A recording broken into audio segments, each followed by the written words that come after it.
এইটা আজকের দিনে এইখানে দাঁড়িয়ে নিশ্চিত করে যাও যে বাড়ি থেকে যখনই বাবা ভাই যেই বেরোক না কেন সবাইকে বলবে যেন হেলমেট পরে বেরো বাবা, যাতে তোমার উপর যেন কিছু না হয়। কারণ তুমি হচ্ছে আমার বাড়ির ভিত, বাড়ি যদি নড়ে যায় তাহলে কিন্তু এই ভিত যদি নড়ে যায় তাহলে কিন্তু বাড়ি নড়ে যাবে, তাহলে কিন্তু আমরা অসহায় হয়ে পড়বো। এই অসহায়তা যেন আমাদের ভবিষ্যৎ দিনে না হয়, আমাদের ভবিষ্যৎ দিন যেন সুন্দর হয় সেটা তুমি সুনিশ্চিত করো। এবং আজকের দিনে হেলমেট পরে বেরো, আজকের দিনে শপথ নাও যে কোনোদিন হেলমেট না পরে NH-12 বেরোবো না। ঠিক আছে? ঠিক আছে তো? আজকের দিনে শপথ নিয়ে নাও যে যাতে ফ্যামিলি কেউ দাদা হোক এবং বাবা হোক কেউ যাতে হেলমেট না, এবং একই সাথে তোমরাও। আমি অনেক এসেকে ধরেছি, মেয়েকে ধরেছি, স্যার ভুলে গেছি। আরে ভুলে যাচ্ছ কেন? আরে কত সুন্দর টাইপের হেলমেট আছে, হেলমেট পরলে কি বাজে দেখাচ্ছে? মুখটা কিন্তু খারাপ দেখাচ্ছে? কখনোই না। এখন তো বিভিন্ন ডিজাইনের হেলমেট বেরিয়েছে, ওটা হেলমেট পরলে দেখতে ভালো লাগছে। এরকম তো না যে মেকআপ দেখা যাচ্ছে না, মেকআপ দেখা যাচ্ছে তো। অনেকে বলছে স্যার হেলমেটটা ভুলে গেছি। আরে হেলমেট না পরে চুলটাতে তো ধুলো লাগছে, চুলটা নষ্ট হয়ে যাবে তো। হেলমেটটা পরে বেরো। কত বিভিন্ন কালারের হেলমেট আছে, ডিজাইন দিনকে দিন ডেভেলপ হচ্ছে, আমরা অ্যাডভান্স হচ্ছি। শুধু দাদা ভাইকে স্ট্রং করলে হবে না, নিজেরাও স্ট্রং হও যে আমরা যখন রাস্তায় বেরোবো হেলমেটটা পরে বেরোবো। আর আমি আমার বক্তব্য দীর্ঘায়িত করলাম না, এই বলে আজকে আমি আমার বক্তব্য শেষ করছি। ভালো করে বোঝালো যে কেন ট্রাফিক নিয়ম মানতে হবে, কেন হেলমেট পরে রাস্তা দিয়ে চলতে হবে। এরপরে আর নতুন করে হয়তো আমার আর কিছু বলার নেই। তবু বিভিন্ন সেফ ড্রাইভ সেভ লাইফের কর্মসূচি হিসাবে এগুলো আমরা প্রত্যেকটা স্কুলে হোক, এইভাবে অ্যানাউন্সমেন্টের মাধ্যমে হোক বা বিভিন্ন র্যালির মাধ্যমে হোক, এগুলো আমরা যারা স্কুল স্টুডেন্ট আছে, যারা আম পাবলিক আছে বা জনসাধারণ আছে, তাদেরকে শুধু বোঝানোর একটা প্রচেষ্টা মাত্র যে আপনারা রাস্তায় চলাচলের সময় ট্রাফিক আইন মেনে চলুন।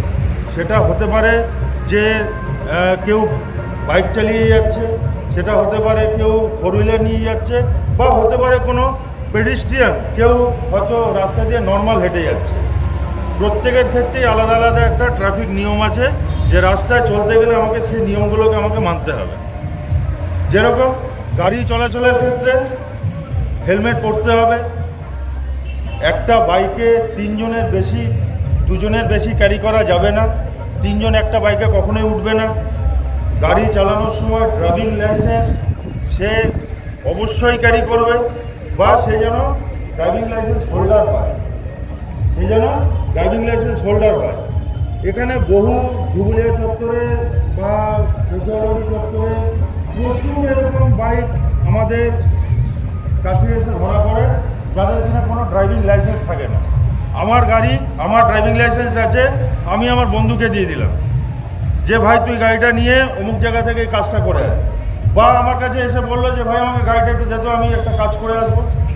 কিন্তু আমাকে সেটা মাথায় রাখতে হবে যে আমি যাকে গাড়ি দিচ্ছি সে লাইসেন্স হোল্ডার কিনা, তার কাছে ড্রাইভিং লাইসেন্স আছে কিনা। কথা বুঝতে পেরেছ? তার কাছে ড্রাইভিং লাইসেন্স আছে কিনা। যে লাইসেন্স হোল্ডার সেই একমাত্র গাড়ি চালানোর জন্য অথরাইজ। গাড়ি চালানোর সময় যেগুলো ছোট ছোট জিনিস যেগুলো আমাদের নজরে পড়ে বা আমরা ধরি বা সেগুলোকে রেকটিফাই করার চেষ্টা করি, সবসময় তাদেরকে বোঝাই। যেরকম এখন ব্লুটুথ হেডফোন হয়ে গেছে, ব্লুটুথ হেডফোন কানের মধ্যে বোঝা রয়েছে হেলমেটের ভিতরে। প্রথমে কি হতো, বড় বড় ফোনটাকে কানের মধ্যে ঢুকিয়ে চলছে লাইক দিস। দেখেছো এইভাবে বাইক চালাতে? দেখেছো না? তো কি করতাম আমরা, এগুলো ধরে তাদেরকে প্রসিকিউশন করতাম। 500 টাকা করে জরিমানা হয় এর অ্যাগেনস্টে। কানে ফোন থাকলে 500 রুপিস পেনাল্টি। তো তারপরে কি হলো, মানুষ একটু সচেতন হয়ে গেল, বলে যে কানে ফোনটা রাখলে পরে পুলিশ আমাদের ধরে নিচ্ছে, 500 টাকা করে ফাইন দিচ্ছে। এত বড় কানে ফোনটা, এটা ভিজিবল হয়ে যাচ্ছে, ফোন নিয়ে আর কথা বলা যাবে না। এইভাবে কী করলো, হেডফোন লাগানো শুরু করলো। হেডফোন লাগানো শুরু করলো, ছোটো ছোটো ব্লুটুথ হেডফোন কানের ভিতরে লাগানো আছে এরকম। সে বিন্দাস কথা বলতে যাচ্ছে। হ্যাঁ, এটা বাস্তব কথা। কানে একটা ব্লুটুথ হেডফোন লাগিয়ে সে কথা বলতে ড্রাইভ করছে, পুলিশকে বোকা বানিয়ে দিল। কি হলো, পুলিশ বোকা মনে গেল যে সে আর বুঝতে পারলো না যে তার কানে হেডফোন আছে। কিন্তু আখেরি ক্ষতিটা কার? কেন বলে যে কানে হেডফোন নিয়ে কথা বলতে বলতে, মোবাইলে কথা বলতে বলতে গাড়ি চালাবেন না? কেন? কারণ একটাই, যে যখন কেউ গাড়ি ফোনে কথা বলতে বলতে গাড়ি চালাচ্ছে, তার কি হয়, তার যে গাড়ি চালানোর জন্য যে সাফিসিয়েন্ট কনসেন্ট্রেশনটা দরকার সেটা থাকে না। তার মনোযোগ তখন অন্য জায়গায়, তাই কি না? তার মনোযোগ তখন অন্য জায়গায়। ফোন আসছে মানে সব ফোন এই না যে ফালতু ফোন আছে, এমনি গল্প করতে করতে যাচ্ছে। অনেক সময় কোনো আর্জেন্ট ফোনও থাকে, অনেক সময় কোনো বিপদ আপদের খবর থাকতে পারে। তো তার মনটা সাথে সাথে কী হয়, ওই জায়গা থেকে ডাইভার্ট হয়ে যায়, হয় কি না?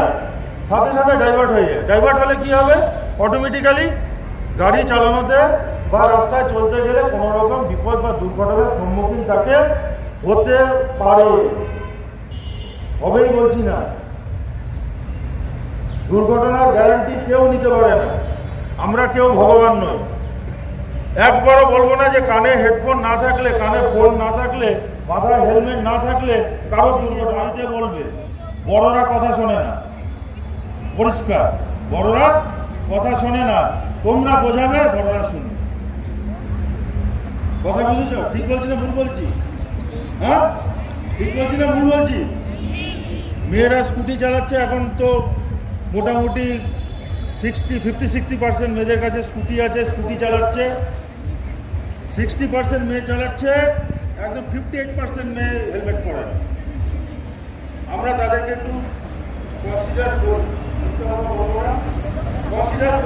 কিন্তু সেই কনসিডারটা ওটা মানে কোনো কাজে আসবে না।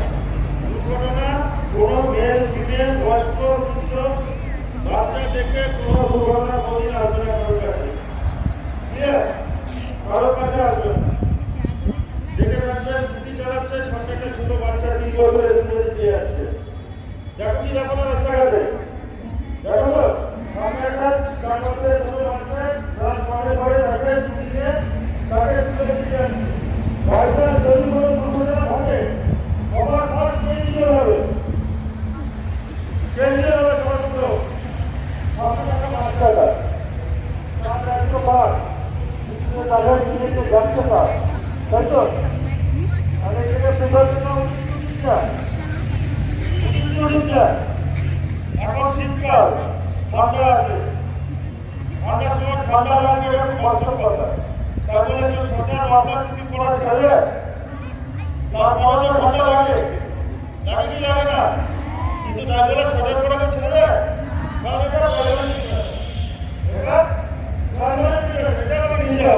সোয়েটার পরতে হবে, টুপি পরতে হবে, মাফলার পরতে হবে, হ্যান্ড গ্লাভস, সক্স, এগুলো পরতে হবে। এগুলো প্রাইভেটের থেকে আসে। তারপরেও যদি ঠান্ডা লাগে, দ্যাটস দ্য অ্যানাদার ম্যাটার। আমাকে ট্রাফিক নিয়ম মেনে চলতে হবে, বুঝলি না? হেলমেট পরতে হবে, একটা বাইকের সুবিধা বেশি কিছু হওয়া যাবে না, কানে ফোন রেখে গাড়ি চালানো যাবে না, ঠিক আছে না? রাস্তার উল্টো সাইড থেকে গাড়ি চালানো, এটা খুব একটা মেজর প্রবলেমের ব্যাপার। রাস্তার উল্টো সাইড থেকে যেহেতু এই রাস্তাগুলো হচ্ছে ওয়ান ওয়ে, একটা রাস্তা এবং আপনার পরিবারের দাদা, বাবা, ভাই যারা আছে তাদের কানে এটা করতে দেওয়া যে সেফ ড্রাইভ এর উদ্দেশ্যটা কি, যে রাস্তায় চলতে গেলে বিপদ কিভাবে এড়ানো যায়। কেউ তো জেনে আসবে না যে কার কখন বলতে পারে, তবুও এইগুলো মেনে চললে অনেকখানি বিপদ থেকে আজকে নিজেকে বা যে সঙ্গে থাকবে তাও বিপদে রাখা যায়। এখানে অনেক টাইমে আমি ডিউটি করার টাইমে দেখি যে যে বসে আছে সে হেলমেট অনেক টাইমে কেউ করছে না। পুলিশ বলছে, পুলিশকে দেখে দূর থেকে পুলিশ দাঁড়িয়ে আছে, আমরা অফিসাররা দাঁড়িয়ে আছে দেখে হেলমেটটা পরছে। অনেক মহিলাকেও আমি দেখেছি যে আমাদেরকে দূর থেকে দাঁড়িয়ে পাশে হেলমেট রাখা আছে, তখন আমাদেরকে দেখছে তখন হেলমেটটা দিয়ে মাথায় দিচ্ছে। আমি বলেছি অনেককে, দিদি আপনি তো এখানে হেলমেটটা আপনার লাগে, কিন্তু আপনি পড়ছেন না কেন? হেলমেটটা পড়তে তো আপনাদের সুবিধা, আপনাদের বিপদ থেকে রাখবে, তাহলে এটা কেন করছেন? তো আপনারা এখানে সবাই আছে, এখানে কিলোমিটার আছে, আমি বলছি এই হেলমেটটা কিন্তু গাড়ির মধ্যে রাখার জন্য না, হেলমেটটা মাথায় রাখার জন্য এবং দুর্ঘটনা থেকে নিজেকে যতটা মারা যায় আর কি, ওটা আমার তো এইগুলোকে আপনারা একটু মানে উত্তর দিয়ে অনেক লোকে দেখেন। আর বলছে যে যারা বাইক নিয়ে বেড়াচ্ছে, অনেক বাইকেরকেও দেখছি যে ওদেরকে বিক্রি করার জন্য নিয়ে যাচ্ছে, আমাদেরকে বলছে যে তার একটু বিক্রি করাতে নিয়ে যাচ্ছে, এই বর্তমানে যাবো, এই তো স্যার এখানে যাবো, এই যে রোববার, এই রোববার নিয়ে কিন্তু নিজের প্রতি